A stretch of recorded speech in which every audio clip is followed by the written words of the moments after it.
की जय। बोले सत्य सनातन धर्म की जय। बोले श्रीमद् भागवत महापुराण की जय। पतित पावनी कलिमल हारिणी मोक्षदायिनी मंगलकारिणी माँ गंगा मैया का ये पावन तीर्थ हर की पौड़ी ब्रह्मकुंड पर आप सब उपस्थित हैं और श्रीमद् भागवत जी की पावन चर्चा प्रारंभ होने जा रही है।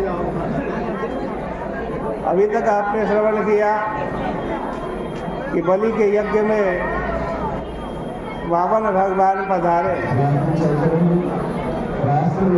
3 पग भूमि मांगी है। शुक्राचार्य जी ने बहुत समझाया, इनको संकल्प करके भूमि दान मत करो, संकल्प होते ही ये त्रिविक्रम हो जाएंगे, 2 पाँव में ही पूरा ब्रह्मांड नाप लेंगे, तीसरा कदम रखने की जगह नहीं मिलेगी। लेकिन बलि ने गुरु की बात नहीं मानी। बलि ने गुरु जी को समझाया, मैं जो यज्ञ कर रहा हूँ वो नारायण के लिए कर रहा हूँ और मेरे यज्ञ में साक्षात नारायण उपस्थित हुए हैं। इससे बड़ी यज्ञ की सफलता और क्या हो सकती है। ये चर्चा आप सुन चुके हैं। बलि यज्ञ में खड़े हैं, हाथ में उनके जल का लोटा है, संकल्प करने के लिए विराजमान।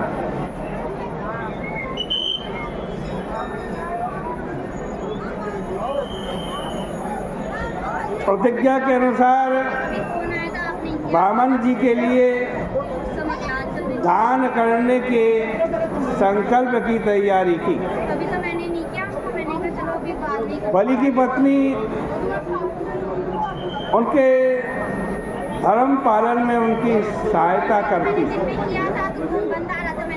देखो, पत्नी का यही काम है, यदि पति कोई धर्म का काम करता हो तो वह उसमें मदद करे, बाधा न डाले। अब जब बलि ने वामन भगवान के चरणारविंद का प्रक्षालन किया और संकल्प के लिए हाथ में जल लेना चाहा, तब वह झारी से निकले ही ना, जल के लोटे की जो झारी होती है ना, वहाँ से जल न निकले। ये कथा भागवत में तो नहीं आई है, लेकिन नरसिंह पुराण और वामन पुराण में है। उनके अनुसार जब बलि संकल्प के लिए जल लेने लगे तो जल की टोटीदार झारी में आकर के शुक्राचार्य जी घुस गए और वो लोटे में से जल गिरने ही नहीं देते। बात तो हंसी की है, लेकिन हर कोई पुरोहित चाहता है कि हमारा यजमान संपन्न रहेगा तो हमको हमेशा दान दक्षिणा मिलती रहेगी। यदि वो गरीब हो जाएगा तो कहाँ से धर्म कर्म करेगा और कहाँ से हमको धन मिलेगा। इसलिए शुक्राचार्य जी ने टोटी में अपने आप को प्रविष्ट कर दिया। वामन जी ने कहा कि क्या कारण है, पानी नहीं गिर रहा है, बलि जी जरा ये जल का पात्र हमें देना। उन्होंने हाथ में झारी लेकर एक कुछ टोटी में डाल दिया और उससे शुक्राचार्य जी की आंख फूट गई। शुक्राक्षिका लेखन हो गया। वामन भगवान के कारण शुक्राचार्य जी काने हो गए, लेकिन इस कर्म से उनको बड़ा यश मिला। बलि का संकल्प पाठ पूरा होते ही चारों ओर से पुष्पों की वर्षा होने लगी, गंधर्व गान करने लगे। उसी समय वामन भगवान विराट बन गए, त्रिविक्रम हो गए। बोले वामन भगवान की जय। देखो, जब तक मनुष्य जो है ना अपने दान का संकल्प नहीं करता, तब तक भगवान कमिटी पोर्ट ये देना अपना विराट रूप उस पर प्रकट नहीं करते और भगवान छोटे बने रहते हैं, वामन बने रहते हैं। किंतु सर्व में आत्मसमर्पण करने का संकल्प करते ही भगवान विराट रूप हो जाते हैं। ऋग्वेद में इस विषय में 15-16 मंत्र हैं। अब जब भगवान ने विराट रूप ग्रहण किया तो सारे लोग त्रिविक्रम के शरीर में आ गए। बलि ने उस अद्भुत रूप में भगवान के दर्शन किए और देखा कि पृथ्वी, आकाश, स्वर्ग, दिशा, पाताल, समुद्र आदि सब कुछ भगवान में है। गीता जी में जैसा भगवान का विराट रूप वर्णन है, वैसा यहाँ पर भी उनके अंगुली तल में रसातल, पाद में पृथ्वी, पिंडलियों में पर्वत, घुटनों में पृथ्वी और जंघा में मरुदगण के दर्शन बलि को हुए। उनके हृदय में धर्म, स्तन में सत्य और ऋतु, मन में चंद्र। जितने भी तत्व हैं, जितनी भी इंद्रियां हैं, जितने भी विषय हैं, जितने भी कर्ता हैं, सब के सब विराट भगवान के शरीर में दिखाई पड़े।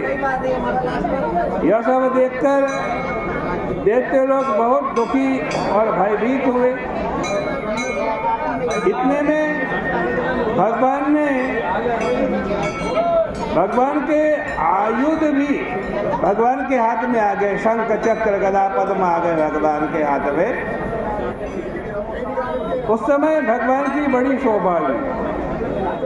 अंत में श्री सुखदेव जी महाराज कहते हैं कि परीक्षित, त्रिविक्रम ने एक पांव से सारी धरती को नाप लिया, शरीर से आकाश को नाप लिया, बाहों से दिशाओं को नाप लिया और तीसरे पग के लिए कोई वस्तु शेष नहीं रही।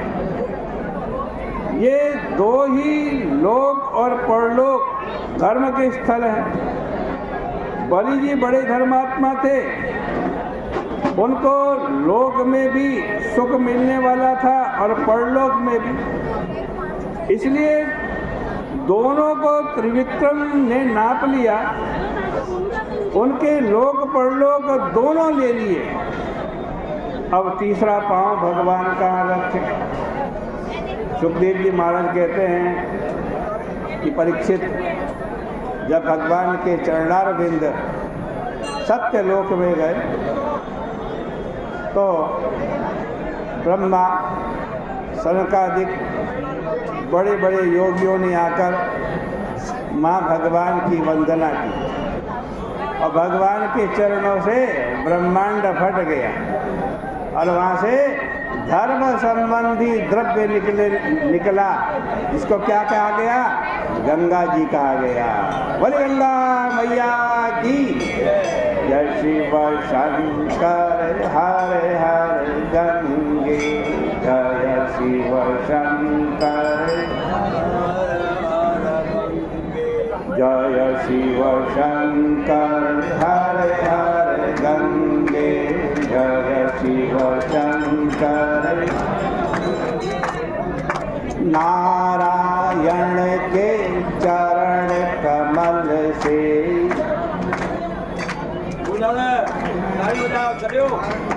नारायण के चरण कमल से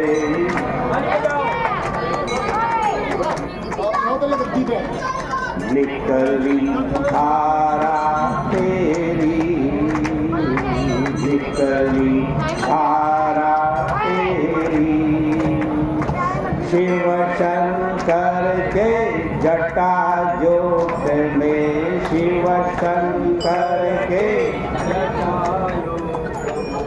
वास करे माँ मेरी, वास करे माँ मेरी।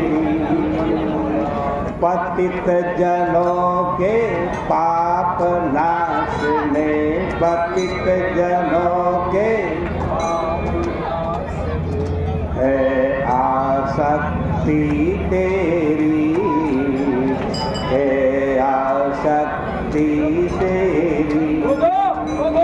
सबसे बढ़कर सबसे ऊंची, सबसे बढ़कर सबसे ऊंची बजती महिमा भेरी, बजती महिमा भेरी। जय शिव शंकर हर हर गंगे, जय शिव शंकर हर हर